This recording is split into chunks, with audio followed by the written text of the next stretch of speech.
Welcome, new Templars and future XRP holders. A145, the map maker, here to do a quick little 2025 beginners crypto first time tutorial. I've talked about this in the past, but crypto and the exchanges are always changing. And so the same tutorial today would not have been the same tutorial in 2021 or 22. The good news is that in general, things are getting a little bit easier and exchanges are offering more and more features. So you have a lot of options here. And so I'm going to recommend a few of the exchanges and wallets and cold wallets. Of course, this is just my opinion, though. There are so many options out there. But I think a lot of the first options you may come across may not give you necessarily the best rates, and they may come with fees. And so I'm going to give you some options to have the lowest fees, because the last thing you want is to buy $1,000 of crypto and think you're getting $1,000 of crypto, or think you're getting, $975 of crypto on Coinbase or Uphold, and you buy it and you end up with like $900 of crypto. Now that might be a little extreme, but it's like there are hidden fees on some of the more simple platforms. And so I'm going to recommend you how to avoid that by using somewhat less user-friendly platforms, but you'll avoid those unwanted fees. So just up front, I got to say, crypto is not necessarily simple. There's no one to hold your hand and walk you through it. I'm going to give you my recommendations, but you got to have a little bit of problem-solving ability yourself. You got to be organized. You got to be motivated. You got to be able to troubleshoot technical issues a little bit on your own. I mean, there is support if you really need it, and I've definitely contacted support several times in my crypto journey since 2021 with questions, and even run into some pretty bad issues that really took a long time to fix. Overall, this does take a little bit of effort, and it can feel like you have a new part-time job trying to get into crypto. Now, depending on how complex what you're trying to do is. But we're going to go over some of the basic terminology and some of my recommendations for some of the most essential companies to work with to get this set up for you. So, your goal is to own some XRP and to hold it and store it securely. You got your money in your bank account, let's say.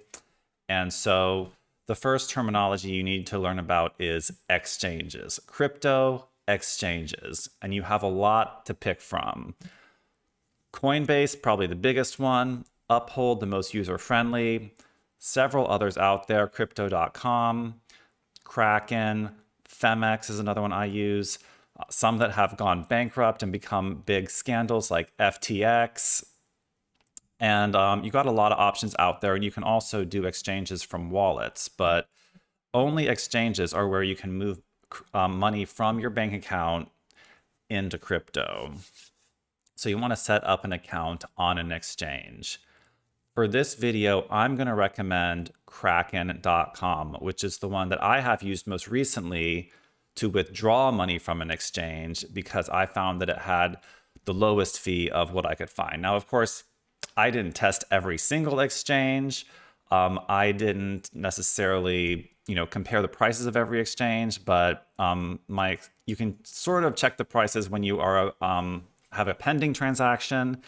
But I found that Kraken seemed like cheap enough that it was satisfactory for me. So I'm going to recommend, even though this isn't necessarily the best beginners exchange, I don't think that beginners should have to deal with, large fees that are hidden. Like I said in the beginning, you think you're buying X amount and you end up with X amount minus $100 or $200. And that's really frustrating for me. And I found that to be a big issue with Uphold, which is definitely the most user-friendly, but that those hidden fees just piss me off. And Coinbase has changed many times throughout the past 5 years. They used to have the regular Coinbase and Pro, and now it's kind of like a subscription thing. But I had the best experience recently with Kraken, and I had withdrawn a large amount from Kraken earlier this year for a fairly reasonable fee. And I just today tested depositing money from my bank account with Kraken, and the fee was really negligible. So I'm gonna recommend Kraken. You're gonna want to set up an account, kraken.com. We're also going to do some screen shares throughout this. Actually, I don't want to go to Kraken because I don't want to do any screen shares of like my actual accounts, even though it wouldn't necessarily give you access to it, but I just don't want anything to show that I wouldn't want the public to know about. So it is kraken.com. Make sure you're going to the right one. No misspellings, no .org, no anything other than .com for Kraken at least. And you're gonna, create an account. Now, in the process of creating an account, it's like making a bank account, and so you're gonna have to give some personal information. However, this was a little bit scarier back in 2021 when I and a lot of other people hadn't really heard of these companies. But at this point, we've seen Trump talk about crypto, Trump speak at BTC, Bitcoin conference. We even saw the crypto ball prior to the inauguration, in which a lot of these companies had their, liveries, their banners like up at this event. And it really became clear like who the big dogs are in the crypto industry in America. And, being a big dog like that lends credibility and trustworthiness. And you just have to keep in mind that starting an account on a crypto exchange is very much like starting a bank account. And so they're going to want information from you. They're going to want your ID. They're going to want your social security number, possibly.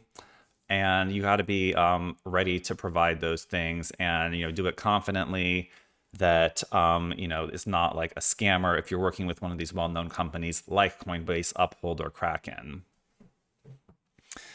Now, the process of logging in has changed as well over the past 5 years. It used to be mainly using an app called Google Authenticator, but now the most common trend, it seems, is something called Passkey, which in the process of logging in, you'll have to have your Bluetooth on, you'll have to have a mobile device, and essentially there will be a QR code displayed on your screen that you scan with your mobile device, and the mobile device will scan it and then scan your face, and then you get in. And that's kind of become the substitute for what was formerly the Google Authenticator, which you probably don't have to worry about too much anymore with most exchanges because most of them have switched to this passkey system. But so you got to have your phone handy, which was the same in the previous setup.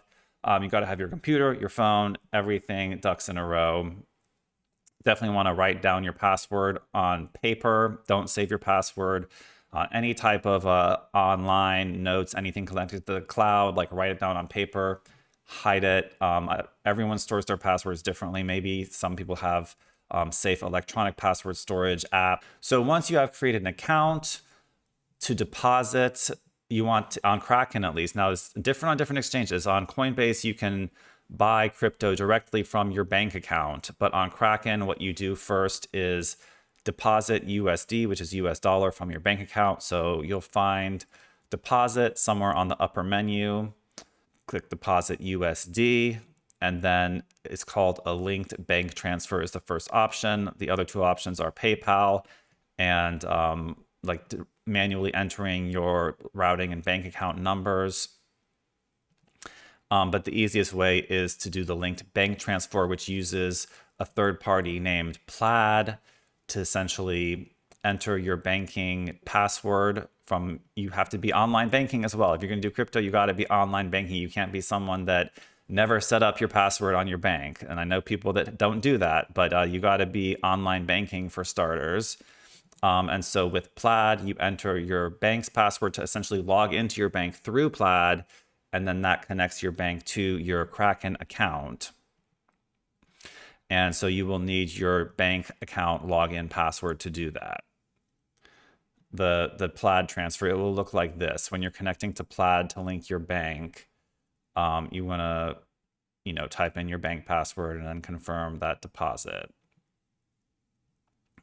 Once your bank account is connected and you have deposited some USD into Kraken, you're now ready to buy whatever you want in terms of crypto, XRP, XLM.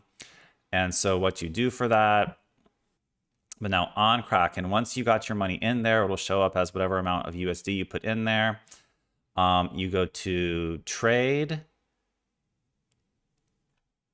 And well, there's multiple ways to do everything. You either go to trade and go from there, or if you somehow end up in Kraken Pro, which you'll see a little grid of 9 circles in the top right, which lets you switch between Kraken regular and Kraken Pro mode. I use the Pro mode more, which isn't that much more pro. It's just kind of, you have the same features on every different exchange. They just usually look different and they're in different places. And so what if you know one exchange, you kind of know them all, but you might have to do a little figuring out to really get in there.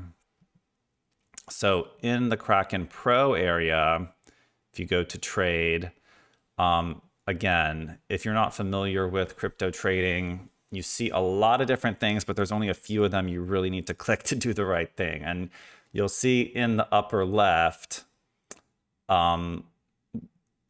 XLM/USD, or it may automatically start on BTC/USD or USDT/USD.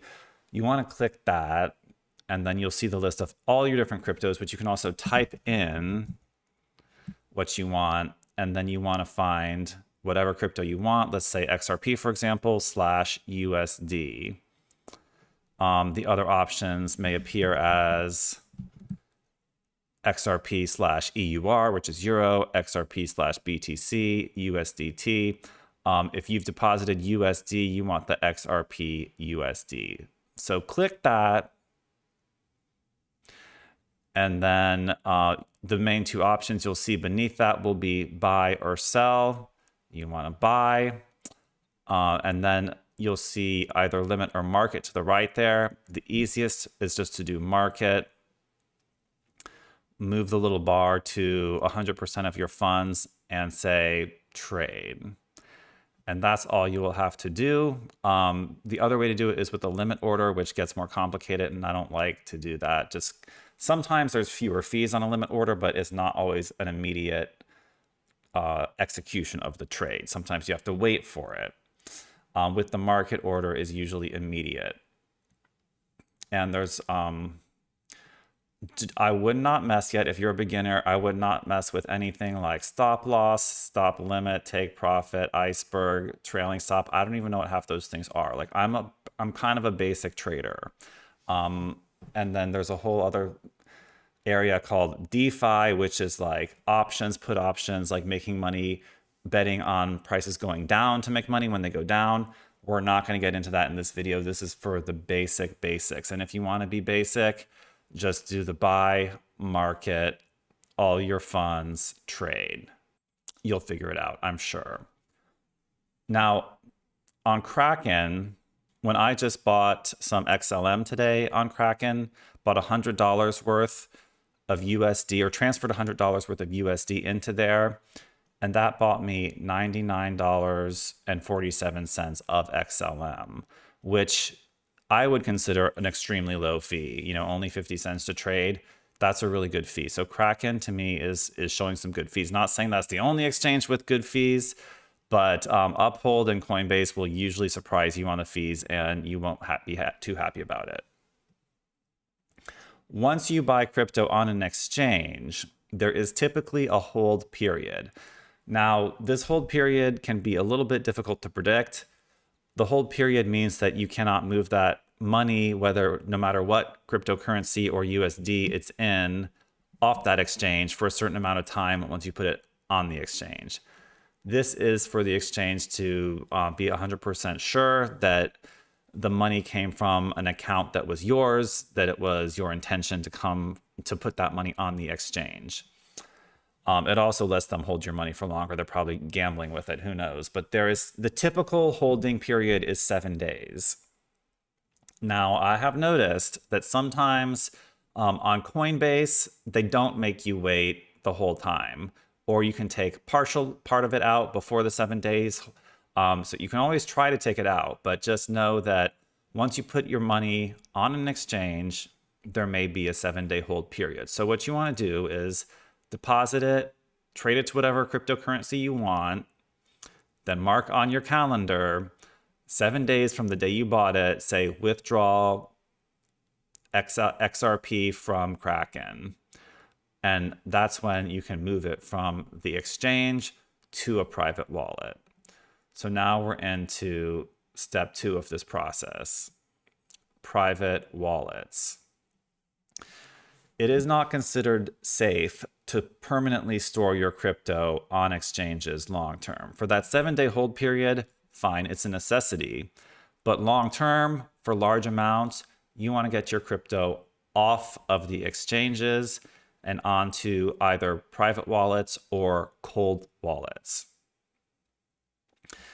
This is because if the exchange were to go bankrupt, such as FTX, that Sam Fried, or whatever his name was, the Jew, they would not take your funds with them when they go bankrupt.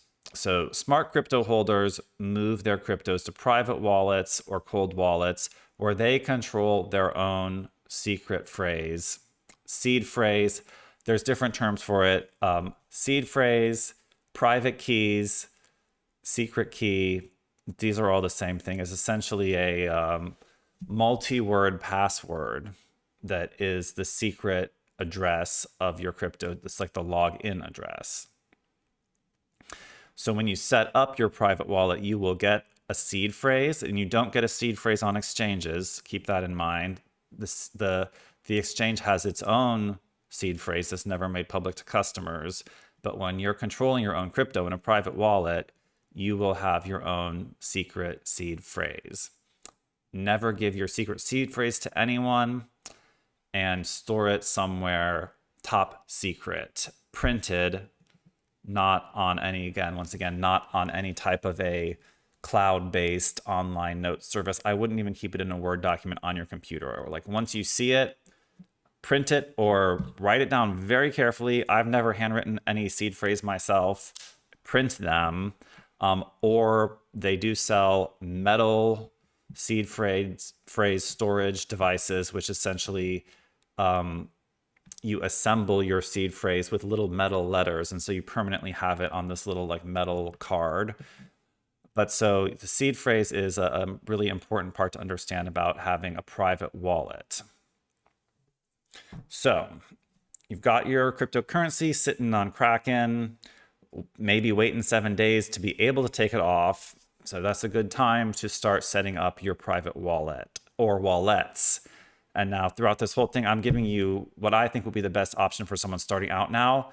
Once you get really into this, once you get experience, you're going to have multiple exchanges, multiple private wallets, and multiple cold wallets. Because once you get one, you start getting them all, because different exchanges offer different rates and different cryptos, and same with wallets. The best private wallet that I'm going to recommend is called Exodus. And so let's go to the Exodus website right now, and I'll give you a little tour of it. So go do a search for Exodus wallet, or just go to exodus.com. And this is what it looks like. Kind of has a purple theme. You see the icon there, that's what to look for, the Exodus icon. And this I have found is really one of the most user-friendly and best wallets. Now, I definitely would not recommend to be trading or doing swapping in the Exodus wallet, because once again, you will get much higher fees swapping cryptos inside this wallet than if you send your crypto to an exchange such as Kraken or Phemex and trade it there. So you're going to get hit with fees for the convenience, and it's just better to avoid those fees, in my opinion. Now, some people, maybe it's worth it to have a little more convenience and pay a fee for that. But I'm always trying to pay the least to the middleman. And so Exodus is great for storing your cryptos and viewing them, but not for swapping them, even though that is a feature that's offered. So some features from exchanges are offered within some of these wallets, but you will be paying a premium for that convenience. So you're going to get your Exodus wallet. In the process of setting that up, it will show you at some point your private keys. Again, you want to print those or type them or write them down by hand somewhere. No spelling mistakes. Best is to print them. Save it offline, not connected to a cloud. So after that 7 days is up, you'll go into your Exodus wallet, find that crypto XRP. If it's on the list, you might have to scroll down and click add to add the crypto to your wallet. And then you will click deposit. You'll click the crypto, then click deposit. You'll get the address. You'll copy that address, go back to the exchange Kraken, and click withdraw, paste in that address, and boom, you got it. Now there may be a few steps there. Sometimes there's you got to reply to an email to make sure that it was really you wanting to do that withdrawal. Sometimes you have to enter the Google Authenticator password, or do again the thing like with the QR code and like the face scan on your phone. They have multiple layers of security in crypto, so that no one can, log into your account and easily just take your funds without you either getting an email or having to put in, one of these different security techniques. Now, one other wallet I want to mention is called Guarda wallet, which ISO 20022 tokens like XRP and XLM are storable in virtually any wallet. Algo is a little harder to find one that stores it, but then when you get down here, like this is why you end up with like a dozen different ones eventually. But it's best to keep things like consolidated, just for convenience. You can see most of your portfolio in one place, but ultimately you may have to have multiple ones. So now one other thing I want to mention is that when you're sending crypto from the exchange to your wallet, it's usually just one address. But now with some cryptos, XLM specifically, if you were to be sending that from your wallet back to the exchange, there may be more than one entry field for the address, specifically something called a memo. So if you're sending XLM from your wallet to an exchange, you're going to have the address of the exchange. Similarly, you go to the exchange, find the crypto, and say deposit. You'll get an address, but then you'll also get something called a memo under the address. So sending XLM from the wallet to the exchange, you have to have the memo. Sending XLM from the exchange to the wallet, you do not have to have the memo. And that will be clear. And I just maybe briefly want to show you, in case you're interested in buying the XDC, where to store it. Guarda wallet is another pretty good one that's pretty comparable to Exodus wallet. And Guarda wallet's icon is this little periwinkle shield. And so these are like apps you want to probably get on your phone for the most part here. You'll run into all kinds of like compatibility issues in crypto and device issues. You may end up even having to buy a new computer. It's like it's sort of like an endless thing. But you're becoming your own banker, so you're taking on all the responsibilities of like your Chase Bank, JP Morgan over there. You are now JP Morgan, and so you're going to have to do a little bit of investment in this. And speaking of a little bit of investment, the next piece here is the purchasing of a cold wallet, which is also known as a hard wallet. So everything I've talked about so far has been free, other than actually purchasing the crypto, whatever you want to put in. It's free to create your exchange account. It's free to create your private wallet and get your private keys or secret seed phrase. The first investment you have to do in this process will be the cold wallet / hard wallet. And this is for an even higher level of security beyond the private wallet, which is also called a hot wallet if it's a private wallet that's just a digital one. The cold wallet is for an even higher level of security. And so you want to purchase a physical cold wallet to store your crypto on. And a cold wallet is essentially like having a physical key that is required for you or anyone to access your crypto in that wallet. So there is a lot of options to choose from. Some of the most popular ones these days are Trezor, which you can find on trezor.io. And let's pull back up. Let's just explore some of these sites just so you guys can see these icons and so you're sure you're not going to the wrong site. Trezor is one that does actually have an IO address similar to D.S.M.P.io. And this is their, spotlight product here is like the Trezor Safe 5.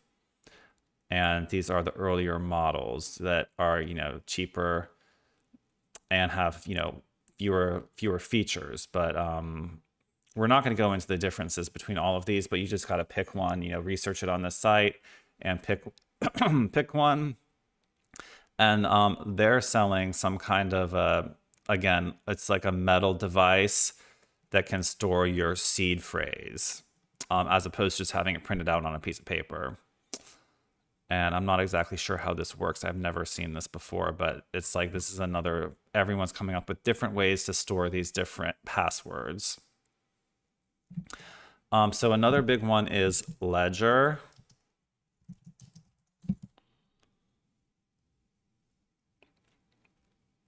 Which the website is ledger.com or shop.ledger.com.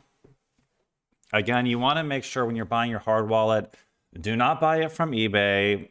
I wouldn't even buy it from Amazon. You can probably trust the ones from Amazon, but why not get it directly from the manufacturer so that you're absolutely 100% sure that it's not, some device that's been booby trapped to just steal your crypto from you. And so like Ledger has these small options. Now, personally, I bought one of these small ones from Ledger, and I did not like, when you log into these devices, you'll enter a PIN, which is essentially like the PIN on your bank card. And because this device only has like 2 buttons, the way you enter the PIN can be fairly annoying depending on the device. And with the Ledger one, it's like it's a situation where you had to press like forward and backward, like to set the PIN or to enter it, and it was just too annoying for me. So I'm not saying I dislike Trezor. I mean, or Ledger. Ledger is one of the most well-recognized brands, but for the device that I bought, I did not love how you entered the PIN, and so this one's like a deluxe. This is like having your own like iPhone that's devoted to crypto, essentially, the Ellipal Titan 2. And so it has essentially most of the same features, but since it had the same features, I was like, why am I going to pay double? Like I can deal with a smaller screen. And then this is their newest. I was investigating this. It's like having this card, which I think connects to, I'm not sure how this is working. They're always coming up with new things of how to do this.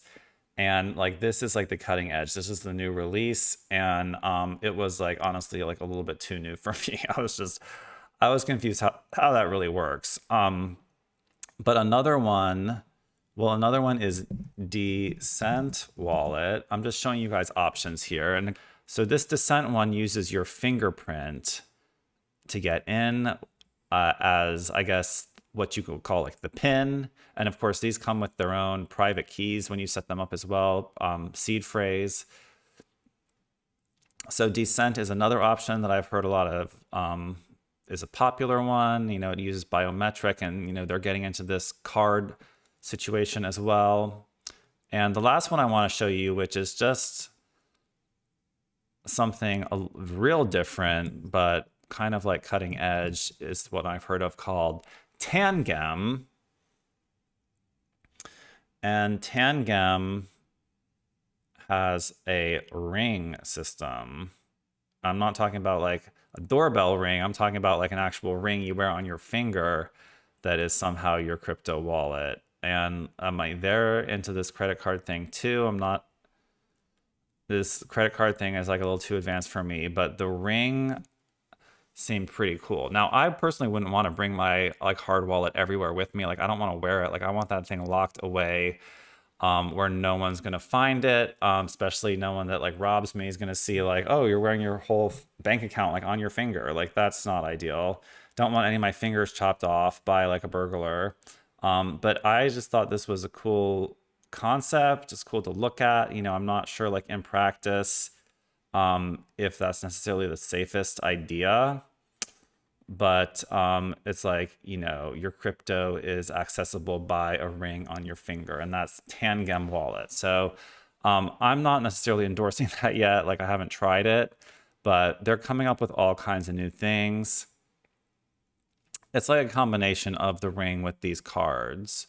So, you know, like with a lot of things in investment, it's good to diversify. Diversify your coins, diversify your wallets, so that potentially if you were to lose one of them, or, you know, one of them were to be stolen, you don't have everything in one place. Now, next thing I want to talk about here is, so we've covered essentially exchange, creating an exchange account, creating a private wallet, and the next step of security is creating or purchasing and setting up a cold or hard wallet. The next thing I want to get into here a little bit for beginners is technical analysis. Where do you watch the crypto prices? So what I do is I watch crypto prices at a place called coinstats.app. And you can get this as an app on your phone. And what you do here is you got the list of all of them, which is up in like the tens of thousands of different coins at this point. And then you put a little star on your favorite ones. So you see these little stars on the left, and then you can go to your favorites and you see only the stars. When you want to see what the price is doing for the day, you click the 24 hours, and you can see it sorts it either from ascending or descending. And so on descending, you know, you see the coins that have gone down the most for the day. And if you click ascending, you see the coins that have gone up the most for the day. And so this is where I watch all the prices to see what might be ready to buy or what might be ready to sell. What looks like it might be due for a breakout. So let's go to maybe Stronghold, for example, which had a really good day earlier this week. And so the rule of thumb in watching prices is that you buy the dips and you sell the pumps.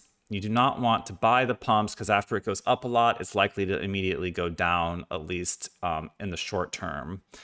And so when it goes down a lot, you're buying at a better price, that it's more likely to go up after that. And so it's kind of counterintuitive, because you're going to want to, when you see a price going up, you're going to want to FOMO in and buy it while it's going up. But honestly, it's usually too late once you've already seen it go up. Crypto does not typically go up a lot, you know, more than one day in a row. Sometimes it does. There's always exceptions, but generally it's good to buy when the price drops significantly, because then it's more likely to go up afterwards. Now, there's another little tactic called taking profits, which means that, say you put $100 in, if you see the price go up to $200, or you see your investment go up to $200, that may be a good time to consider taking out $100. And so you're then playing with the $100 that's all profit. So you don't have to worry anymore about, you know, coming out on a loss on your total investment. Now, this is like basic like investment advice pretty much, but you know, you could either take out all of your initial investment or part of it, but the idea is taking little bits of profits along the way if it's generally headed upwards, so that if it does go down, it's not as much of a loss. But now the flip side of that is, as you take profits, you're not going to have as much in the crypto anymore. And so if it does go up a lot, you're going to be making less of a percentage than if you were all in. So it's really up to you what you want to do with your crypto once it's in there. For me, with XRP, you know, everyone's talked about 589 so much. I have bought the amount of XRP that I feel like I'll want or I'll need when it is at 589. So I'm barely even paying attention to the ups and downs until it gets there. I'm looking at the long-term price target and just holding. Now, other people are doing more like day trading, selling it when it goes up, buying more when it goes down every time. And, you can do it like that too, but that's more of like a full-time job. So like looking at the stronghold price chart here, you can see in the 24 hours, it's gone up 4%. You look at these little time frames on the week. This is the whole week chart. The high was on July 22nd at 2 cents, which this was a big pump, big 50% pump that day. And actually, yeah, this is saying for the whole week, it's up 38%. It's good to look at, the month, the 6 month. A lot of times, like for me in all these different coins, the most important time frame to look at is all, because I want to see what is the all, like when was the bull run, how high did it go, how long has it been in like a flat line, and what is going on now. So 24 hours is helpful to see the short term, but I really like looking at the all for all of them to see really the long-term trends. And you can't always assume that patterns are going to repeat either. As the market changes, as we see regulatory clarity through these acts passing Congress, we could really be entering a whole new era of crypto where it's no longer a flat line and then like a short-lived bull run that goes back to a flat line for like 3 years. We could start seeing more coins have a more consistent upward trend over time. This really seems like the direction it's going, as opposed to these short-term bull runs and then flat line back at a really low price for a long time. But of course, that's a little bit of future predicting there, and so I can't guarantee. Bitcoin has been the most like a normal stock in the stock market that generally kind of just goes up consistently over time. As you see here, I mean, it's not that consistent. You had like the 2021 bull run, but you do see generally like this exponential kind of curve upward that, again, with Bitcoin, no guarantee that's going to continue on forever. But Bitcoin has had a much more generally upward trend chart than, say, XRP, which has been less profitable, at least since 2018. But now we're seeing, like I said in my previous video, possibly the beginning of the XRP era. XRP's chart is just really unlike anything else. I mean, it's not exactly confidence inspiring, but when you know how integrated Ripple is with all these different governments worldwide and the ISO 20022 protocol being implemented by the World Bank and such, is looking good. And so we had to wait since 2018 to see a new all-time high with XRP, and Ripple is the company that issues XRP. And from here, it's anyone's prediction. So that's just a little bit. So the main point here is that letting you guys know that I personally use CoinStats to check the prices. So I'm always on CoinStats. I wake up and I look at the CoinStats app and I sort by 24-hour ascending, 24-hour descending, and decide what I want to do for the day. Now, we have 2 more sections to talk about here. The first one is scams. Scams are rampant in crypto. And the main thing to know about scams is don't fall for scams. Ignore emails and text messages claiming to be from exchanges, specifically Coinbase, requesting you to call a phone number to provide any information to whoever that phone number may be, because most likely that phone number is not Coinbase itself. If you get an email from an exchange telling you anything about your personal account and, prompting you to any type of action, which is something called phishing, PHISHING, always check the domain on the URL of the email to see if the email is legit or not. Do not trust offers that seem too good to be true. like sending a crypto to an external address and expecting to get double the crypto back. Do not even trust videos of reputable people telling you to do things like that you may see on YouTube, because those videos could be deep fakes from fake accounts, even if the account appears to be from an official crypto channel. I made a video back last summer, I think around this time or maybe in August, where I actually fell for an XRP scam that was a channel on YouTube pretending to be Ripple with a deep fake Brad Garlinghouse telling people to send XRP to this address and they will get double back. And I lost $1,000 from that scam. And thankfully, I didn't send any more than that. But just be super careful of anyone calling your phone, of anyone emailing you. I mean, honestly, like I have never had an actual exchange reach out to me in any way other than maybe replying to a customer service email. Generally, these exchanges will not reach out to you. So anyone that is reaching out to you, pretending to be an exchange or anything else, pretty much you can ignore all of it. With text messages, it's a little harder to know for sure, but just generally veer on the side of ignoring everything and never give out your password. If you call any of those numbers, they'll try to do like a screen share with you and then log into your account, and they can literally steal your entire identity. So be hyper vigilant. The general rule of thumb that I have come to is never send your XRP to anyone. Is generally what's going to keep you the safest, unless you know the person or the company you're sending it to for a specific service that you have agreed upon. Do not send your XRP to anyone. Final thing here is documentation. For tax purposes, as well as to keep track of your portfolio and to know if you are in a profit or loss based on your initial investment, it's good to document all your transactions that you make in crypto.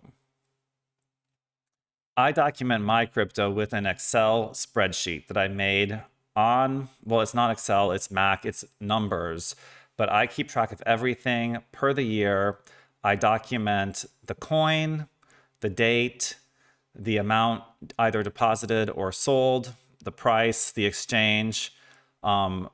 If it's not a deposit or a sell, it's a transfer from one coin to another, and the from or the to, like the coin that it came from, or the person that I have sent it to. Now, probably some people that look at this will be like, "Damn, Dylan, you're so old-fashioned using like an Excel spreadsheet." But you know what? It works. I don't always trust apps. I trust my own accounting skills on Excel more than some app, and I don't necessarily even want some app knowing everything that I'm doing either. So giving you guys a little insider look here of what I've purchased and done this year, which is way less. I mean, my sheet from 2021 ended up being long, all these different trades and things like that. But this is what I use for myself to keep track of what I've done for the year. For myself as well, in addition to that, I have what I call a visual tracker, which I don't want to show here because that does have the total of what I've put in every different coin that I own. But essentially, I have a visual spreadsheet. It's actually made in Adobe Illustrator, not Excel. And on that spreadsheet, so I have all my different wallets listed with all my different cryptos in those different wallets, and the total of what I have invested from the initial investment of that crypto. So I have my Excel sheet, which is literally every transaction, and I have my visual tracker, which shows me where my things are. So I don't necessarily forget, like, oh, I have a Lobstr wallet that I completely forgot about, or like, oh, I have an account here that I completely forgot about. I have everything on my visual tracker, which is simply an easier way to see and track if you're in a profit or loss on various coins. Because a lot of times, if you need some money, if you put too much in crypto and you need some money back in your bank account, you want to withdraw it from one of your coins that's in profit rather than loss. Because if you withdraw your crypto when it's down from your initial investment, that's a big no-no. That's like you're losing money instead of making money. The whole point of putting money in crypto is to make money. And so you want to withdraw from when you're essentially taking profits as opposed to taking a loss.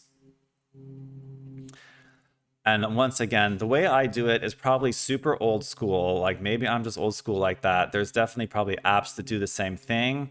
But sometimes I like to be old school about it. And so I have my visual tracker and my Excel spreadsheet. So that essentially ends the beginner's crypto tutorial for today. I know it's a lot. I wanted this to be shorter than an hour for sure. But, you know, I really think that I've done a lot of trial and error over the years. Like I said in the beginning, like beyond this is DeFi and doing put options, doing pools, staking, you know, holding your crypto in essentially group accounts where you're making residuals on it. You know, you're making like income on just holding it in certain accounts. All that is options, but it all gets into risky business. And just briefly, like my biggest mistake in crypto was doing a pool, a Solana pool on Orca into this pool that was supposed to generate profits as it sat there. And unfortunately, both of them went way down in price after I put it in that pool, and I essentially lost almost all the money. When I withdrew, it was like, and it wasn't stolen, you know, it was just because of the price depreciation, and the fact that it was a pool makes it depreciate even more. So in general, I would say avoid most DeFi stuff if you're a beginner. I would like eventually to get into being able to do put options and, you know, betting on coins going down, but you just never really know. Like if it's more like for people with insider knowledge that, you know, bet on a coin going down with leverage, which leverage is a whole other thing in the DeFi realms that as beginners I would not get into. So that's it for this one. Hope that has been helpful for you guys. You know, I've recommended some of the exchanges and wallets and cold wallets, and hope this helps you guys get into crypto. Since this video is about crypto, again, if there's people in the comments on this video that are saying XRP the lion, let me help you get into XRP, like, do not fall for scammers in the comments. I will not contact anyone personally about trying to, you know, help you get into this. If you contact me, I'll try to give you advice through Instagram or whatever. But definitely, if anyone's reaching out to you about anything in DMs, on text, on email, pretty much ignore it for the most part. You know, the worst thing about this is that, you know, if I help someone set up an account and then they end up getting scammed by calling some phone number or whatnot. I had that happen to one friend, and it's not my fault, but I just want to be extra clear about not falling for scammers in this video, because unfortunately, people that are new to crypto can be a little bit naive about things, and sometimes it takes getting scammed once or twice to understand what these scams look like. And it's just unfortunate that so much of that is out there. And I really wish that through these acts like the Genius Act and the other one that passed, the Clarity Act, you know, they're all about protecting consumers. But when you do get scammed, it's like you're sent to the FBI's cybercrime website and you submit a report, and essentially like you never hear about it again. So unless it's like millions of dollars and like a whole exchange going down, like the government agencies do not necessarily do much effort to protect, you know, individuals in this market at this time. Now, I think in the future there may be much better policing of the crypto landscape, but at this time, if you fall for a scam, you're pretty much on your own. I do want to mention briefly, though, that, you know, exchanges such as Kraken and as well as wallets like Exodus in particular, Exodus wallet has particularly good customer support. If you have a question or, you know, funds are arriving or anything like that, Exodus wallet does have pretty good customer support. On exchanges, it can be a little bit more annoying to actually get a reply from a person. But another thing I'll mention is that if you have any questions about wallets, exchanges, compatibility, that AIs now like Grok and ChatGPT are actually fairly good at answering technical questions about crypto and different types of compatibility issues or offerings from different wallets and exchanges. So AI can be a good resource to learn about these things. If you have a personal problem, you might want to go to the actual wallet or exchange's customer service. So that's going to be it for this one. Once again, if you like this video, please like and subscribe. All you new XRP investors, if you don't have the 𝕯📫map, definitely check out the 𝕯📫map. This is the high-level 40,000 foot view of the financial reset plan and the QFS, which stands for Quantum Financial System. And like these coins that were from the beginning expected to be big ones in the ISO 20022 protocol. Now that has expanded some since now. And we still have even Trump media investing $2 billion in Bitcoin, just was in the news yesterday. So Bitcoin may still keep going up, but these coins that are lower in price have a higher potential to do 10x's and 100x's, whereas Bitcoin's just going to be creeping up a little more slowly. So you want to put your money in the high return coins and make the biggest profit possible to be the one that retires early and becomes the first millionaire in your family, or the second, or whatever.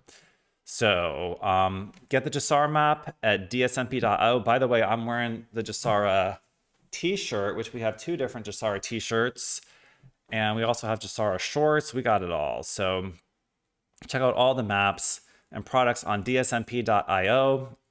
Like, subscribe to the newsletter, and good luck on your crypto journey. Start with XRP and XLM, and we'll go from there. And we'll see you guys on the next video. New Templars.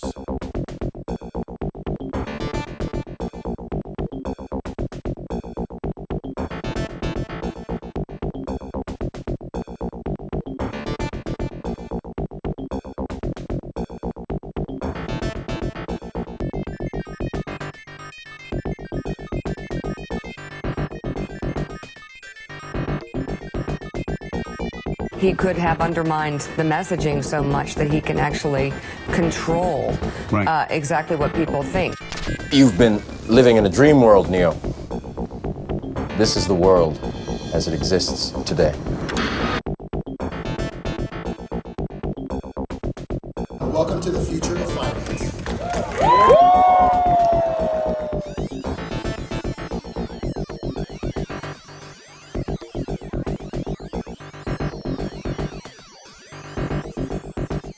Our movement is about replacing a failed and corrupt political establishment with a new government controlled by you, the American people.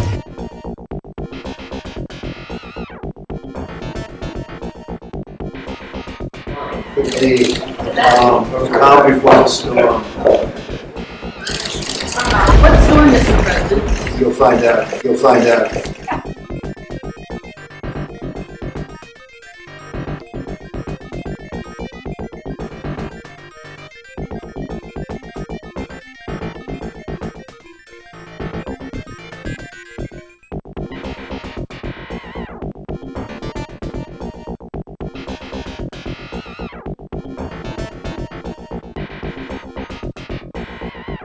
Just now we saw a black triangular craft fly whoosh, just right through those 2 mountains.